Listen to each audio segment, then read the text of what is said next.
Hai semua, teman-teman yang sedang berjuang mencari kedamaian batin. Selamat datang kembali di channel Viral Sosmed. Ini adalah video bagian ke-39 dari playlist Seni Melepaskan Beban Batin, Letting Go. Mari kita mulai.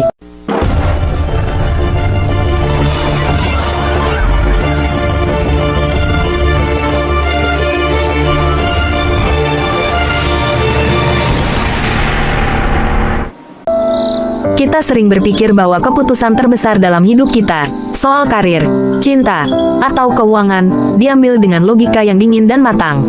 Tapi faktanya, David R. Hawkins melalui peta kesadaran emosinya, menyentil kita dengan sebuah kenyataan pahit. 99% dari otak kita itu dibajak oleh emosi. Ya, hampir semua keputusan kita diambil saat critical thinking kita sedang mode shutdown.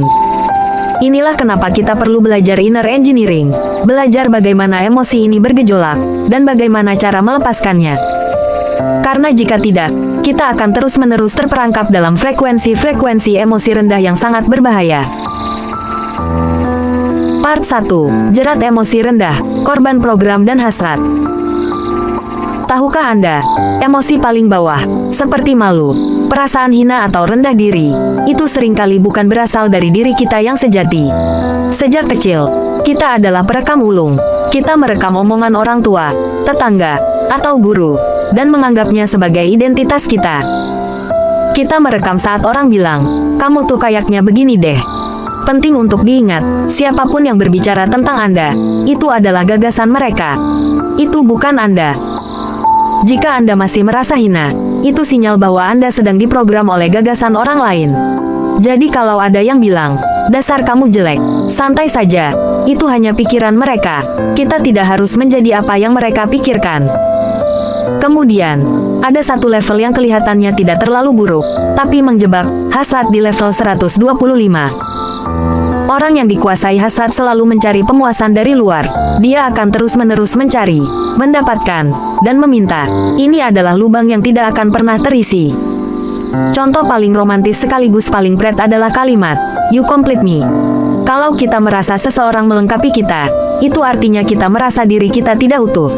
Padahal kita sudah komplit, sudah utuh, seapa adanya.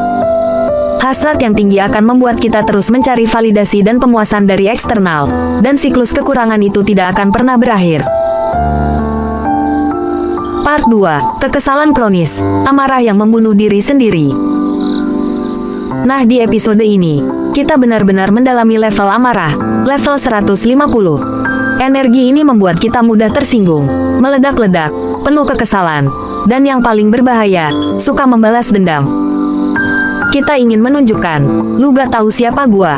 Padahal, semakin kita merasa penting, semakin kita menderita.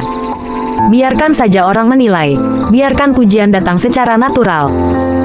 Namun, amarah ini seringkali bersembunyi menjadi sesuatu yang jauh lebih gelap, kekesalan kronis. Amarah dan kekesalan yang tidak disadari dan ditekan ke bawah sadar akan muncul kembali dalam hidup kita sebagai depresi. Depresi adalah kekesalan yang diarahkan pada diri sendiri. Jika ini didorong lebih jauh, ia akan menjelma menjadi penyakit psikosomatik. Ingat baik-baik guys, sakit kepala, migrain, radang sendi, dan hipertensi seringkali merupakan sinyal dari amarah kronis yang Anda tekan.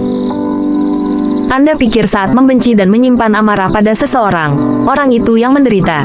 Padahal, yang paling akan menuai sakitnya, yang paling sibuk menabung penyakit, adalah diri Anda sendiri. Solusinya, melepaskan amarah, bukan dengan marah-marah, tapi dengan memaafkan. Ada penelitian di Stanford University, melalui Forgiveness Project, yang membuktikan bahwa melepaskan amarah dan kekesalan dapat menyembuhkan jantung dan menurunkan tekanan darah secara signifikan. Pengampunan benar-benar menyembuhkan jantung Anda. Part 3. Jebakan kepuasan murahan, cheap satisfaction. Ini adalah inti dari masalah mengapa kita sulit melepaskan amarah, dan ini sangat menarik. Ketika kita marah, kita mendapatkan semacam kebanggaan, semacam kepuasan. Dr. Hawkins menyebutnya kepuasan murahan, cheap satisfaction. Kita senang merasa diri kita benar, dan orang lain salah. Kita merasa superior secara moral. Namun, harga yang kita bayar untuk kepuasan murahan ini adalah penyakit dan kematian dini. Apakah itu sepadan? Tentu saja tidak. Coba kita lihat melalui analogi utang. Katakanlah ada teman yang meminjam uang tapi tak kunjung membayar. Setiap kali bertemu, Anda hanya berkata sekadarnya, penuh kekesalan kronis. Jika Anda jujur pada diri sendiri, Anda akan melihat bahwa Anda sedang menikmati kepuasan murahan dari perasaan merasa benar. Dan inilah bagian terkerennya, sebagian dari diri Anda benar-benar tidak ingin dia melunasi utangnya. Kenapa? Karena jika utang itu lunas, kepuasan murahan Anda akan hilang. Anda tidak bisa lagi membuatnya salah dan merasa superior. Semakin kita kecanduan pada kepuasan murahan ini, semakin kita secara psikologis menghalangi orang itu untuk membayar. Lalu apa yang harus dilakukan? Ambil keputusan batin untuk melepaskan kepuasan egoistik tersebut. Ubah perspektif. Mengapa tidak melihat pinjaman itu sebagai pemberian, dan melepaskan harapan agar dikembalikan? Ada kasus nyata. Begitu pemberi pinjaman ini melepaskan harapannya dan mengubah pinjaman itu menjadi pemberian di hatinya. Dalam waktu 48 jam, cek pembayaran datang. Ini membuktikan bahwa kita semua terkoneksi secara psikologis. Sikap batin kita memancarkan energi vibrasi yang dapat memengaruhi tindakan orang lain. Part 4. Pilihan Anda, menjadi orang murah atau orang mahal. Amarah itu mengikat, sementara cinta itu membebaskan. Amarah adalah halangan utama. Dalam seni bela diri, kemarahan menunjukkan kelemahan. Seorang yang marah kehilangan setengah kekuatan ototnya. Wajar, ketika emosi menggebu, Anda kehilangan waktu sepersekian detik yang menentukan kemenangan.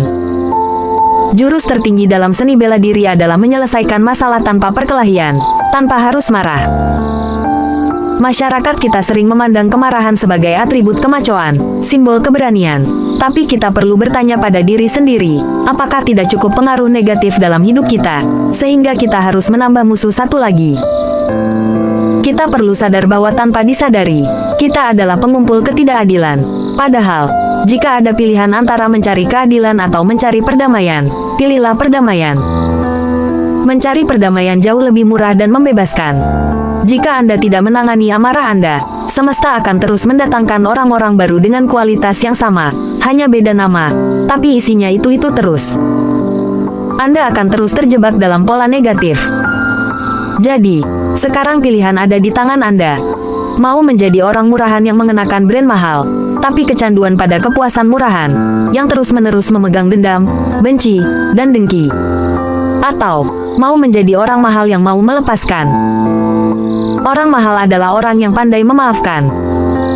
Melepaskan amarah memberi Anda banyak manfaat, kebebasan, kenyamanan emosional, rasa terima kasih, peningkatan kesehatan, dan energi kehidupan yang lebih besar. Itu semua memungkinkan kita bergerak menuju kebebasan batin. Tidak ada tempat untuk bebas, kecuali Anda mau membebaskannya. Tugas kita adalah mengganti dan merawat emosi kita. Semoga bermanfaat, tetap sehat dan bahagia. Sampai jumpa di video bagian 40 playlist seni melepaskan beban batin. Letting go.